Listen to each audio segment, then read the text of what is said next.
Welcome back to the American Superbike Show podcast, brought to you by RidingTimes.com. Now, not only is this a podcast, but AmericanSuperbikeShow.com is a thing now, and I've been putting a lot of work into it lately. And now there on the homepage, you'll see a lot of things like latest news items, and below it there's an embedded Podbean player that has every episode of the show available. And also at the bottom of the page, next to a link to the website for the fine folks at RidingTimes.com, you'll also see the email address with links underneath it to all the social sites where I currently pretend to know what I'm doing. Baby steps is a theme I have been trying to hold on to from the beginning of this show, and now I think the baby steps are starting to get a lot bigger. But this episode, it is not about podcast business. It is about MotoAmerica Mini Cup National Finals and the kids that competed in it this past weekend at Road America. And I said during the preview that the Briggs & Stratton Motorplex was near turn 5 at Road America, and I was wrong because I was watching the TV broadcast, and it is not near turn 5. That is Hurry Downs in the background, in the left-hand turn going away to the carousel. Anyways, but Jamie Howe and Roger Hayden were on the mics, and that kind of added a sense of importance to the event for me, and that probably means a lot to these kids whenever they get home and watch the replays, and probably means a lot more than we'll ever realize.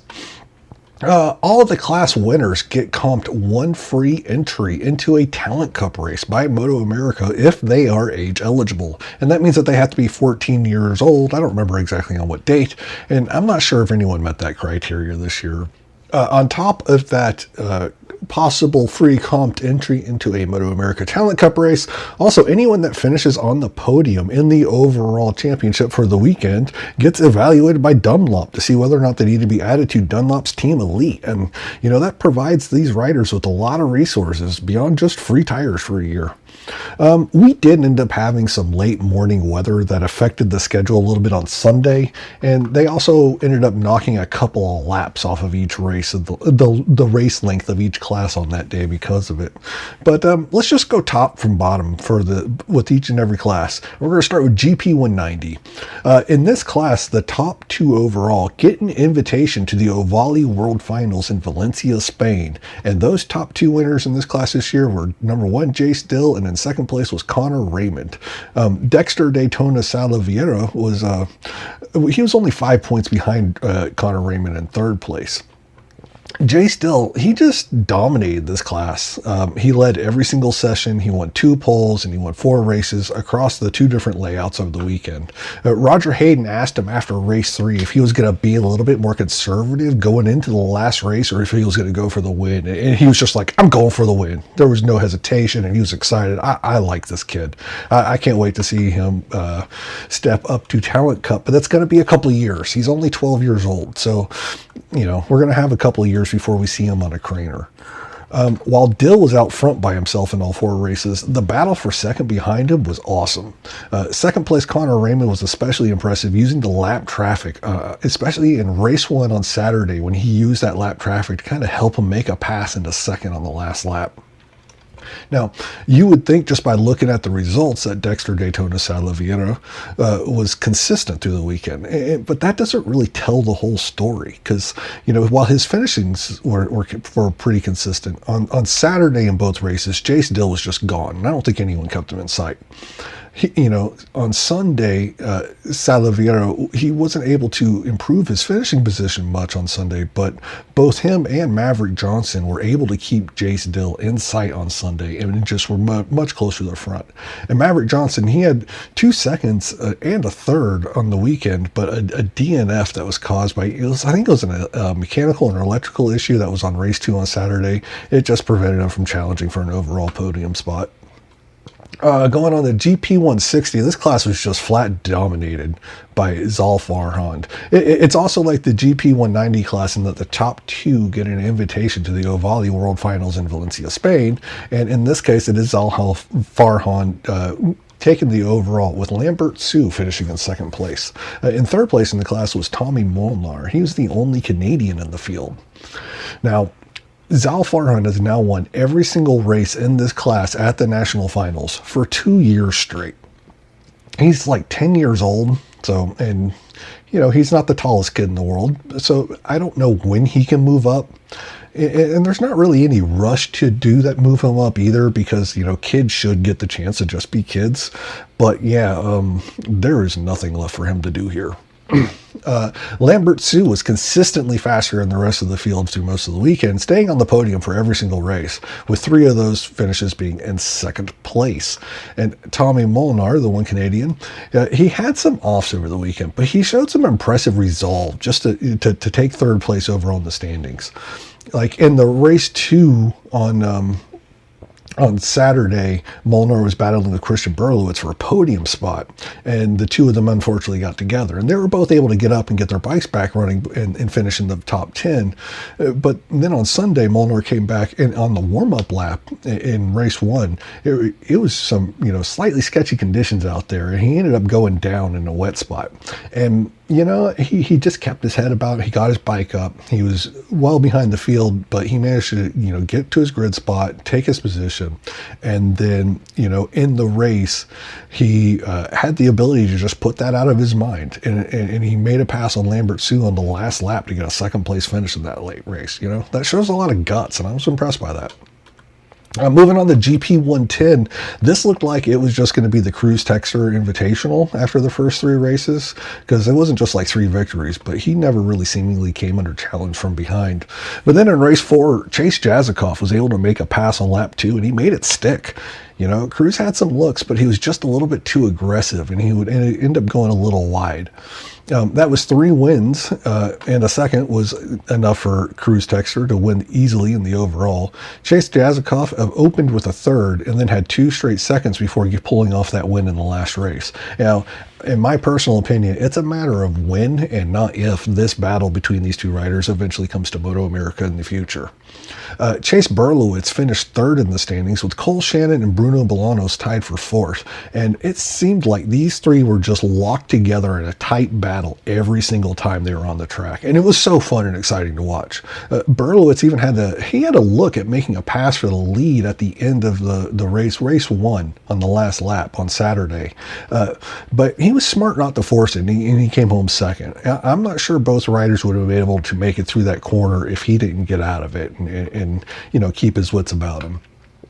In stock 110, this field had the most riders out of any of the classes in the field, and chronologically, it was also the last class in the running order of which they were using for both the days. And those 2 things, I guess, just kind of conspired together. It ended up being just the most exciting championship we had on the race over the weekend. And so we had the pleasure of having the last race of the weekend being just the most exciting. It was so fun. Now, on Saturday, Cruz Texter was able to win both races fairly easily, with Chase Jazikoff in second place. In race 1 of that day, Bram Masongo was able to come home 3rd, while in race 2, it was Ashton Alexander. And then we got to Sunday. In race 3, Cruz Texter got the whole shot again, but into turn 1, but Cooper Jazikoff was able to take the lead in turn 2. And once again, when Texter was in that position of being behind the leader, he was kind of pushing just a little too hard to get back by, and he would end up going just a little wide here and there. And then at one point in this race, in the stock 110, he ended up going off and touching the wet grass. And so that his tires got wet, and it kind of opened up a little bit of a gap between him and Jazikoff in first. While that was going on in the front, behind them, we had a 5-way rider battle for 3rd place, and it was awesome. It was Ashton Alexander, Bruno Bolanos, Bram Masonga, Julian Hackett, and Owen Smith. At the end of the race, it ended up being Chase Jazikoff winning over Cruz Texter in second, with Bruno Bolanos beating the rest of that group to the line in 3rd. Now, when it came to race 4, it was pretty much going to be, a winner-take-all affair between Cruz Texter and Chase Jazikoff. And when the race started, Cruz Texter got the whole shot, but once again, Chase Jazikoff was right behind him. And then we got to lap 2, and then in turn 2, lap 2, both the riders went down. I think Cruz just had a low side and lost grip and went down, and Chase Jazikoff was right behind him. And I think Cruz going down made Chase react to a point point in a way that made him go down. And so both the leaders went down on lap 2. And don't forget, we had to reduce race distances on Sunday because of the weather. So they didn't have all the time in the world to make it back up. Ashton Alexander was the rider that was able to take over the lead, and Bruno Bolanos was behind him in second, and Masongo was on third. Chase Jazikoff fell down to 7th place. He was the rider that was able to get his bike going again quicker. Cruz Texter got to his bike, but they had just a little bit of trouble getting it refired, and that made Cruz fall all the way down to 16th place on lap 2. 2 laps later, Chase Jazikoff had worked his way all the way back up to 4th, and Cruz Texter had cut his position in half down to 8th place. And that was enough to tie them in points. Now, with the tied points, I believe Cruz Texter would have been the victor anyways, because he had the 2 victories to 1 for Jazikoff. But then that last lap, it was nuts. Okay, so Ashton Alexander was in the lead, and then all of a sudden he's just parked on the side of the track. He had his bike just quit working, and that had to just suck. I'm heartbroken for the kid. He did everything he could to earn a victory. But then when that happened, that moved Jazikoff up into 3rd place at the line, and that gave him 3 more points. And so therefore he had a 3-point advantage over Texter in the championship. But then Cruz Texter somehow went like plaid and passed 4 riders before he got to the line to finish in 4th place and take the championship by 2 points. So the race 4 results, we had Bruno Bolanos as the winner. Bron Masongo was in 2nd, with Chase Jazikoff in 3rd.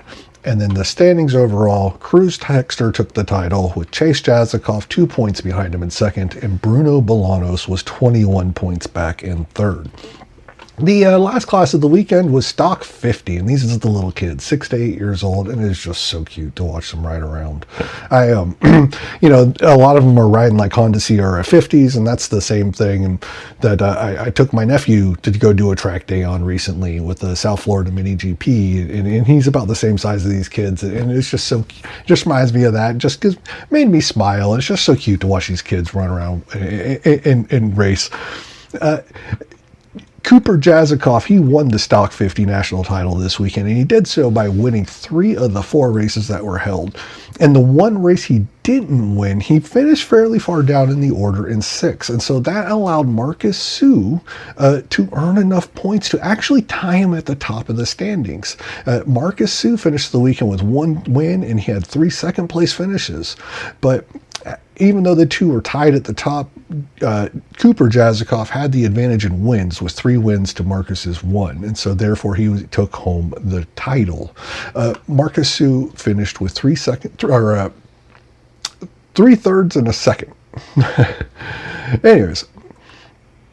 So that's it of our coverage of the 2026 MotoAmerica Mini Cup National Finals. Stay tuned for the regular show this week that will preview this weekend's races from Virginia International Raceway, where yours truly will be back at the track again and excited to be there. If you would like to add to the support received here at the American Superbike Show to continue to help make this all possible, go to AmericanSuperbikeShow.com/contact for more information. Until Wednesday, just take care of each other. The theme song of the American Superbike Show is Who's Afraid of Virginia Wolf by the band Fay Ray off of their album I Love Everyone. A special thank you to No Idea Records, and thank you for listening.